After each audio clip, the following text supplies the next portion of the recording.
tank. He's good at setting traps. Has crazy power that he believes in. He has a great chin too because he's a guy. He'll let you get out punches, and he'll still be coming at you. And then once he catches you, it's a wrap. All-time greats. Crawford's one of the best switch hitters, I think, since Marvin Hagler, and one of the most skillful boxers alive. He has very good skills. He's one of my favorite boxers.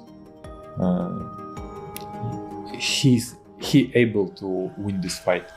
Errol Spence was left stunned, praising Terence Crawford's incredible training for the upcoming Canelo fight.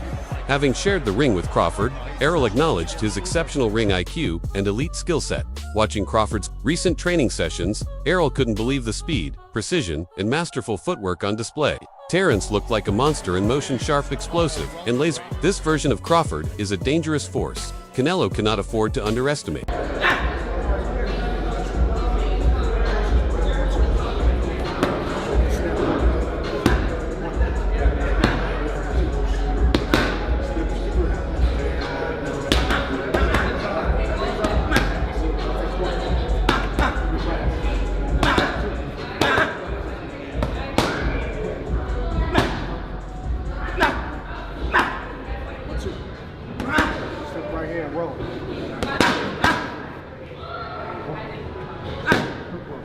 When Terence Crawford reflected on his battle with Errol Spence, a clear mutual respect was evident between the two elite boxers. Known for his patient and cerebral fighting style, Crawford emphasized how he methodically wears down opponents before delivering devastating flurries of punches. How hard does Spence hit? He didn't hit that hard. But he never caught you that clean. That was probably the best shot he landed. No, he caught me a couple of times, but I was surprised at how hard he didn't hit. Really? And given that everybody say, oh, he's a big puncher, he's this. I think he's just a volume puncher. I think he just wears opponents down, just wear them down. I don't think, he has a one-punch knockout. He have power, but it's not like, boom, sleep. I think it's like, bam, oh, boom, boom, boom, boom. And then he just wear you down. Right, yeah. That is a difference, right? Because if you look at his career, you never seen him, knock nobody out with one punch. You never see him, dropping nobody with one punch. You always see him, wearing them down. That's why he goes so hard to the body, because he want to wear you down. Then once you get tired and once your body start weakening, everything started weakening. And those little punches that wasn't hurting start hurting. Former world champion and analyst Chris Algieri offered sharp insights comparing Crawford and Canelo Alvarez. Algieri noted that while Crawford consistently dominates his opponents and maintains control in nearly every fight, Canelo has faced moments where he was visibly overwhelmed, what boxing insiders call getting bossed. A prime example was Canelo's loss to Dimitri Bivol, where Bivol's size, jab, and discipline dictated the pace. Algieri's perspective supports the idea that Crawford, even moving up in weight, possesses a style rooted in control, adaptability, and technical dominance traits that have historically troubled even seasoned champions like Canelo. And Terence Crawford, who do you think can be the boss that night? When you talk about these two guys, you talk about two guys, number one, you can't boss me around. Yep. Two guys, you can't even look at me a certain way without me feeling some type of way. These guys now have set their sights on one another. Crawford and Canelo Alvarez. Obviously, we know the weight difference, but we've seen Crawford, looks like he's coming up slowly to that weight class and kind of acclimating himself in real time. How do you see that fight playing out? We're still pretty far away from that fight, and I'm going to hold my complete analytics on that, but I'll tell you this. Contrast and compare, maybe not a pick. But I'll tell you this. I've seen Canelo pushed around. I've never seen Terence pushed around. So when you talk about who's going to be the boss, I've never seen anyone boss Terence Crawford. I've seen Canelo get bossed.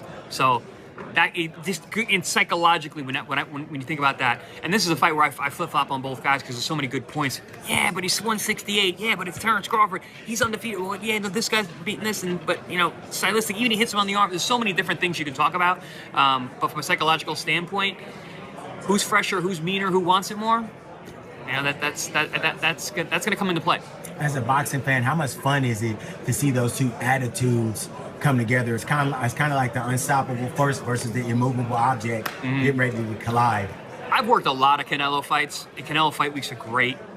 He plays to the crowd really well. His fans are awesome. I'm thinking about the Caleb Plant situation. I'm thinking about the Billy's Joe Saunders situation. When when he gets that in his head that, you know, he's got an extra chip, he becomes a really dangerous man. For veteran commentator Max Kellerman provided a balanced breakdown, stating that while both Crawford and Canelo have unique advantages, Crawford holds the edge when considering recent performances and overall skill. Kellerman highlighted Crawford's impeccable timing, switch hitting ability, and knockout power, which have peaked impressively in recent years.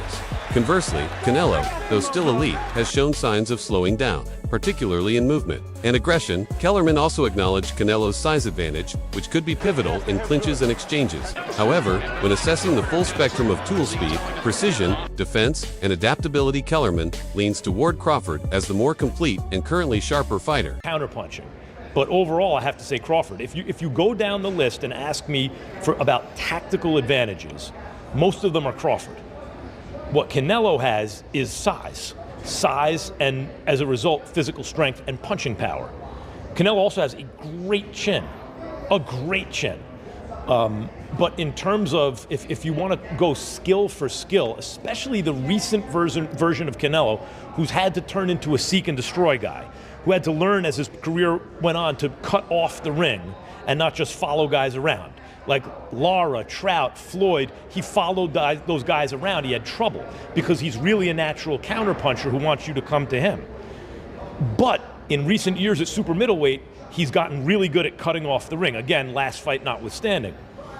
So as an overall suite of skills, recent vintage, it's been Crawford. Okay. But Canelo also is skilled and has a larger skeleton than Crawford. No matter what they weigh, Canelo's the bigger guay. Yeah. You briefly mentioned Canelo's power, so who I would assume Canelo has the You'd have to think, unless Crawford, Crawford was on a knockout streak until he moved up to junior middleweight and then failed to stop Madrimov. So, and Canelo, though he has not stopped anyone in a while, we've seen he's a real puncher at 68. As far as speed, who has a better speed? You would imagine Crawford, given the fact that he is the naturally smaller fighter. The dynamics of this mega fight are fascinating. On one hand, Crawford is stepping into unfamiliar territory by moving up in weight, a change that traditionally risks speed and stamina. On the other hand, Canelo, while experienced at this level, is no longer the explosive force he once was. Recent fights show Canelo struggling to secure knockouts, opting instead for cautious control over the allout pressure of his earlier days. This suggests that while Crawford faces a physical test, Canelo's own decline in certain areas somewhat evens the playing field. If Crawford brings his best sharp footwork, elite ring IQ, and stamina, he certainly has a clear path to victory. For Canelo, obviously at 168, he has been a bit of the smaller man at that weight class. And in the last couple of years has had trouble finishing opponents and getting guys out of there like he would have at 160 or 154. So you have a bit of a duality there. Both guys coming into this fight in the, let's say, twilight of their careers, or maybe twilight of their primes, however you want to look at it. Canelo is going to be, I think, 35. Terrence is 38. So you have a similar situation, different paths, and different struggles for both fighters. But when you look at who has to do more in this fight, it's clearly Terrence Crawford, as far as what he's giving up and sacrificing to win this third undisputed championship and to try to beat Canelo, who has only been beat twice in his career, one of which was Floyd Mayweather being slick and tagging Canelo with counter punches when Canelo missed, being the smaller, lighter fighter and up there in age that was still able to take advantage of the youth and experience of Canelo Alvarez, but also just being a defensive maestro and able to counter off of that. Floyd is one of one. And then you have Dimitri Bivol, who was the bigger fighter, and the things that Canelo does very well didn't really hurt him too bad, right? The things that had carried Canelo up in division was his power and the ability to break an opponent down, maybe not stopping them in the early to mid part of fights. Rising boxing talent Abdullah Mason expressed strong confidence in Crawford, predicting not just a win, but a shocking one for many spectators. Mason emphasized that Crawford's power, often underestimated, could catch the world by surprise. The common narrative favors Canelo as the stronger fighter due to size. But Mason flips that notion, suggesting Crawford's ability to generate power through timing, angles, and precision might be even more impactful. If Crawford connects cleanly and consistently, especially in the later rounds, Mason's prediction could very well come true. I'll say Canelo Crawford, your prediction quickly. Canelo Crawford. I got faith that Crawford could take it. I got faith in Crawford. I feel like Crawford, he might surprise some people with his strength. So it all depends on who's the better fighter that night. Dimitri Bivol, the man who recently defeated Canelo, offered high praise for Terence Crawford. Having seen Crawford up close, Bivol noted that Terence has bulked up impressively and possesses the skill set needed to win this fight. Bivol's opinion carries significant weight.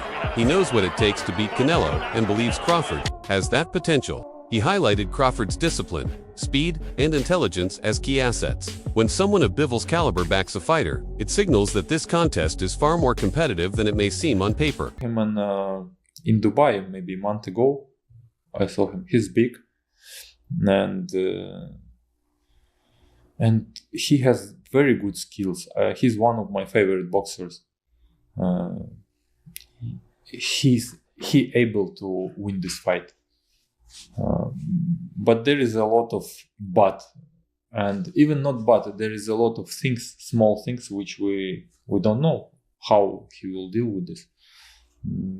He need to get used to the power and pressure of 168 because it's different, big difference, to be honest. Maybe he will get used to it, and how he will be feeling himself at the same day when he will fighting, how his training camp will go on, a lot of things. But he's able, he has good skills, he's awkward, he can use two boxing stance. It gives him benefits, of course. I was at that same event in Dubai just before Christmas, and I saw him too, and I thought exactly the same thing, which is that he is quite big. Yeah. Size obviously is important. Jamel Charlo stepped up from super welterweight to super middleweight to box Canelo, and it didn't work at all for him. But Crawford is, I mean, he's one of the best fighters in the world, isn't he? I mean, obviously you. Keith Thurman offered a nuanced take on the showdown. He acknowledged that while the fight may appear, even to casual viewers, deeper technical analysis reveals critical imbalances. Citing Canelo's recent bout with Guillermo Charlo, Thurman pointed out how Canelo struggled when Charlo used movement and footwork intelligently. Despite being the aggressor, Canelo couldn't effectively cut off the ring or land with authority once. Charlo applied his ring IQ. Thurman suggested that Crawford, who is even more cerebral and strategic than Charlo, could pose similar, if not greater, challenges for Canelo. And, you know, we ain't getting punched in the face. So let's just watch the show and enjoy, people. You know what I'm saying? Let's just watch what these champions do. No matter what they do, they're both great. They're both going to continue to be great. But by the end of the day, one will be above the other. Your eyes? It's not like, I think a lot of people are going to lean towards Canelo. I don't want to say it's like, I feel like for the fans, it's coming off 50-50. Like it's hard for me to really commit, because this is what happened, right? When Canelo just fought the Charlo, right? When he just fought Charlo, he knocked Charlo down. But after he knocked Charlo down and Charlo was using ring movement, he never hit Charlo with another big shot, okay? This is what Keith Thurman is watching. I'm not saying like, oh, Canelo didn't do good. Like, Canelo dominated. That fight he dominated, right? But let's just pay attention to little details, right? After he got dropped, he never got hurt again. Why, you ask? Why did Canelo not hurt him again? Oh, because he was on his bike, because he was using lateral movement, because he was watching with his eyes, and because he was being, you know, attentive with his defense, and he was able to make Canelo miss, but he was not able to make him pay. His podcast, Joe Rogan, joined by comedian and boxing fan Mike Vecchio, shared glowing praise for Terence Crawford. Rogan called Crawford a great and dangerous athlete, emphasizing his remarkable skills, mentality, and work ethic. He also noted that the Canelo fight is not only a challenge, but also a massive opportunity both financially and for legacy. Rogan didn't mince words, stating that Terence Crawford is arguably one of the greatest boxers alive today, and that this moment could cement his status among the all-time greats. In his own words, Crawford laid out his mindset for the upcoming clash. He openly recognized the size disparity, acknowledging that Canelo may try to exhaust him using his weight advantage and pressure. Yet, Crawford remained calm and confident, prepared for anything. This mindset reflects not only physical readiness, but also psychological maturity, respecting the challenge while trusting his ability to adapt. It's this blend of humility and self-belief that makes Crawford such a dangerous and intelligent fighter. Doing good, work has been going great, and fight time, we're gonna be prepared to put on a great show for you guys. Has this been in your mind? We've been talking about it forever. Did you feel like this was eventually going to be the case, that you and Canelo were going to eventually get in there? Not at all. Not at all. I didn't, think it was, a fight that he wanted. So I didn't really know. But, thanks to Turkey, Al-Sheikh, he made it possible. And, we got one of the biggest fights in the last decade, happening at Allegiant Stadium, September 13th. When you get in there, what do you expect? Everyone's going to make, a size difference, but what do you expect when you get in there with Canelo? I'm expecting Canelo to be Canelo. He's the bigger man. I expect him to, box a little bit, but I also expect him, to try to walk me down and be the bigger man. So, we expect everything in there. I was looking it up, and I think the last time Bud Crawford was an underdog for a fight was the Prescott fight back in 2013. Any difference? Do you even pay attention to odds, or that doesn't matter to you when you step in there into the ring that night? No, it definitely don't matter. The odds can't fight for him. So, it is what it is. And actor and martial artist Michael Jai White also weighed in, backing Crawford as his pick to win. His reasoning was simple. Crawford has been here before. Despite moving up in weight, Terrence has consistently shown he can handle bigger fighters by neutralizing their advantages through strategy. According to Jai, this isn't new territory for Crawford, just a new opponent on a new stage. He expressed confidence that Crawford will remain composed and execute as always, calculated, vicious, and precise. No. So you would put your money on Crawford? Yes. You'd make money. Okay. Just put that out there. Mm-hmm. Why do you think Crawford's going to beat him? Because Crawford could find people to fight like Canelo, who is amazing. Canelo has oh my God, like he evolved. I saw how he evolved defensively and everything. I just don't think he's as fast as Crawford. And I think Crawford is just a little step ahead as far as movement is concerned. And so I think it's going to be Mayweather Canelo Part 2. That's what I think. Canelo is naturally heavier. Yeah. Crawford ain't going to knock him out. Huh. But I don't know if Canelo's going to land very solidly on Crawford. Interview 11. Calvin Ford, trainer of Gervonta Davis, praised Terrence Crawford for accepting such a massive challenge. Ford emphasized that it takes a special kind of fighter mentally and spiritually to accept a bout where the odds, weight, and pressure are stacked against him. According to Ford, that's what separates Crawford from the rest, his courage to chase greatness. Even when the path is risky, this willingness to confront giants, both literally and figuratively, is a testament to Crawford's legacy-driven mindset. Be the best example for him. Last question for you. Crawford, Canelo, who wins? Man, both of them guys are great. I respect Canelo. I respect Crawford to jump in and take a big fight like that. And that's what makes great fights, to see the big fights and wondering which side going to win. But like I said, they say Canelo's the GOAT. I remember when Canelo fought Floyd. You know what I'm saying? So it's like we're getting another chance. Interview 12. Veteran trainer Robert Garcia offered a candid assessment of Canelo's current approach.